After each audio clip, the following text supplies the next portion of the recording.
Inilah Buletin Dakwah Kafah edisi 362, 23 Rabiul Awal 1446 Hijriah atau 27 September 2024 Masehi dengan judul Dalam Demokrasi, Jabatan Menjadi Bancaan. Kamis 19 September lalu, DPR RI mengesahkan rancangan Undang-Undang tentang perubahan atas Undang-Undang Nomor 39 Tahun 2008 tentang Kementerian Negara. Salah satu usul yang diubah adalah jumlah kementerian yang akan dibentuk dalam kabinet akan datang.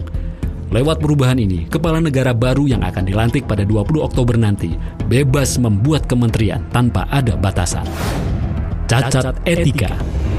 Sejumlah pakar hukum menilai pengesahan undang-undang tersebut mengandung sejumlah kejanggalan. Denny Indrayana, mantan Menkumham, menuliskan ada sejumlah cacat dalam pengesahan undang-undang tersebut, di antaranya cacat legislasi. Ini karena prosesnya yang dikebut dan mengejar target pada akhir masa jabatan DPR dan Presiden. Tidak ada partisipasi publik yang bermakna atau meaningful participation dalam proses pembuatan dua RUU tersebut.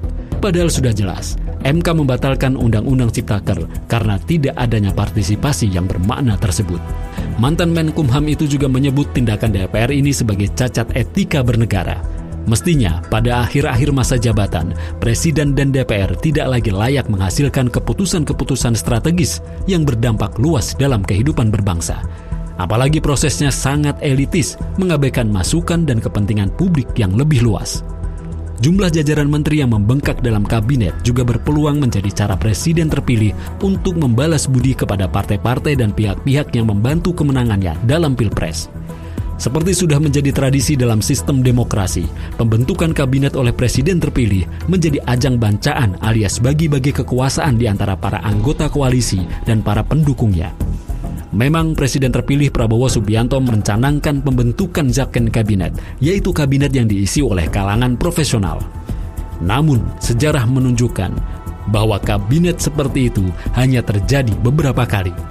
Yang sering terjadi, kabinet tetap saja diisi oleh para kolega dan pendukung, baik dari sesama anggota koalisi maupun pihak-pihak lain. Beberapa parpol sudah terang-terangan meminta jumlah kursi menteri kepada Prabowo. Begitulah, demokrasi menciptakan politik patronase, yakni pembagian keuntungan di antara para politisi dan para pendukungnya. Itulah yang terjadi di tanah air.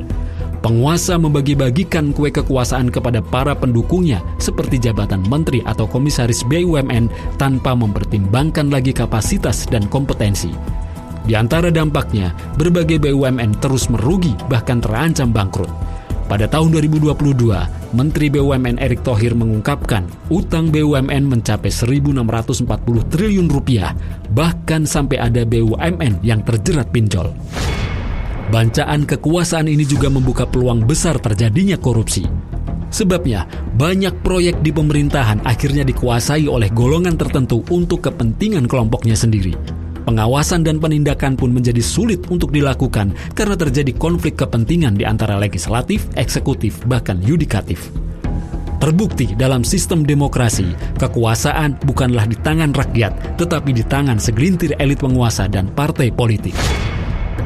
Demokrasi meniscayakan prinsip pemenang mengambil segalanya. Terjadilah bancaan kekuasaan secara konstitusional. Jabatan itu amanah. Sistem demokrasi tentu berbeda dengan sistem pemerintahan Islam.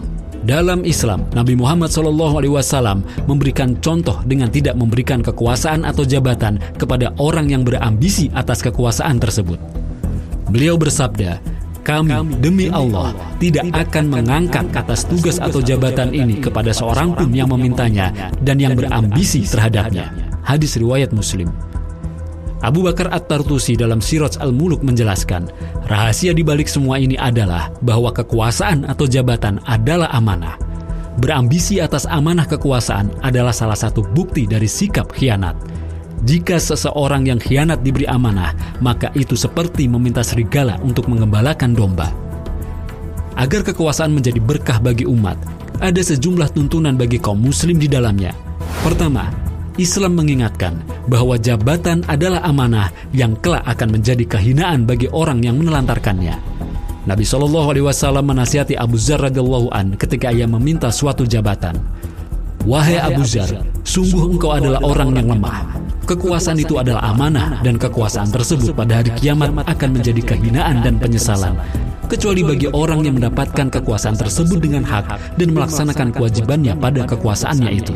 Hadis riwayat Muslim. Kedua, jabatan harus dipegang oleh orang yang memiliki kudrah atau kemampuan atau profesional di bidangnya. Rasulullah SAW mengingatkan bahwa masyarakat akan binasa jika amanah diserahkan bukan kepada para ahlinya atau orang yang layak. Jika amanah sudah disia-siakan, maka tunggulah hari kiamat.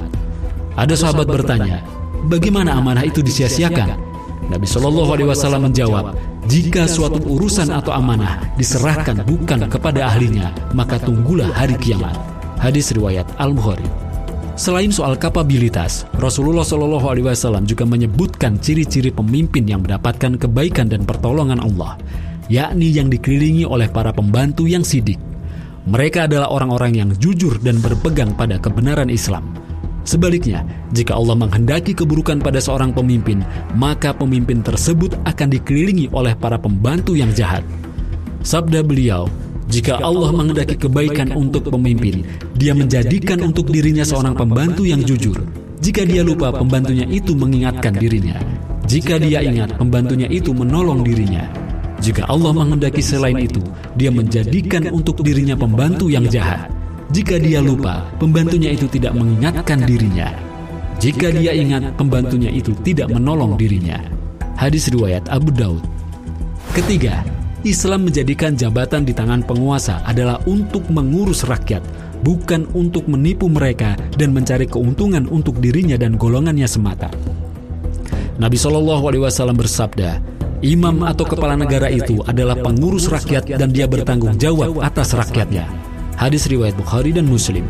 Sayangnya, amat mengenaskan nasib rakyat di alam demokrasi. Suara mereka diperebutkan saat pemilu, namun setelah itu nasib mereka jauh dari perhatian. Ketika menteri dan presiden serta keluarganya mengenakan pakaian dan aksesoris harga ratusan juta rupiah, justru ada warga yang mati kelaparan. Ketika para penguasa dan keluarganya naik pesawat jet pribadi, masih ada warga sakit yang ditandu melewati jalan terjal berbukit. Bahkan ada yang meninggal di perjalanan sebelum sampai ke rumah sakit. Menelantarkan rakyat dan memanipulasi kekuasaan yang dilakukan oleh penguasa adalah kejahatan berat. Ada ancaman yang dikhususkan untuk para penguasa yang jahat, culas, dan menyelewengkan kekuasaannya. Nabi SAW bersabda, tidaklah seorang hamba pun yang telah Allah amanahi untuk mengurusi urusan rakyat mati dalam keadaan menipu rakyatnya, kecuali Allah akan mengharamkan bagi dirinya masuk surga. Hadis riwayat muttafaq alaih. Sebuah ironi dan kenyataan yang menyakitkan bahwa di tengah rakyat yang terus ditimpa kemiskinan, pengangguran yang terus bertambah, badai PHK yang menimpa puluhan ribu pekerja, kekayaan para pejabat termasuk para menteri justru makin bertambah. Kekayaan Presiden Jokowi misalnya pada tahun 2023 bertambah 13,4 miliar rupiah dari tahun sebelumnya. Kekayaan Menteri Agama Yakut melonjak lebih dari 10 kali lipat setelah 2 tahun dilantik. Keempat, kewajiban mengurus rakyat tidak akan bisa dilakukan tanpa penerapan syariah Islam. Dalam Islam, para penguasa diberi taklif atau tugas untuk menjalankan amanah kekuasaan ini dengan menjalankan hukum-hukum Allah SWT. Dalam Quran Surat An-Nisa ayat 58, Allah SWT berfirman, yang artinya, sungguh Allah telah menyuruh kalian agar menyerahkan amanah kepada orang yang berhak menerimanya, dan juga menyuruh kalian untuk menetapkan hukum di antara manusia dengan menetapkan hukum yang adil. Terkait ayat ini, Imam At-Tabari dalam tafsir At-Tabari menukil perkataan Ali bin Abi Thalib radhiyallahu an, kewajiban penguasa adalah berhukum dengan hukum yang telah Allah turunkan dan menunaikan amanah. Penerapan syariah Islam oleh penguasa adalah bukti keimanan kepada Allah SWT. Penerapan syariah Islam juga akan mendatangkan keadilan dan keberkahan bagi rakyat. Dengan penerapan syariah Islam, para penguasa pun akan senantiasa diliputi oleh ketakwaan. Mereka akan menjadikan rakyat sebagai prioritas kemakmuran. Hukum pun dapat ditegakkan dengan seadil-adilnya, jauh dari kepentingan pribadi maupun golongan.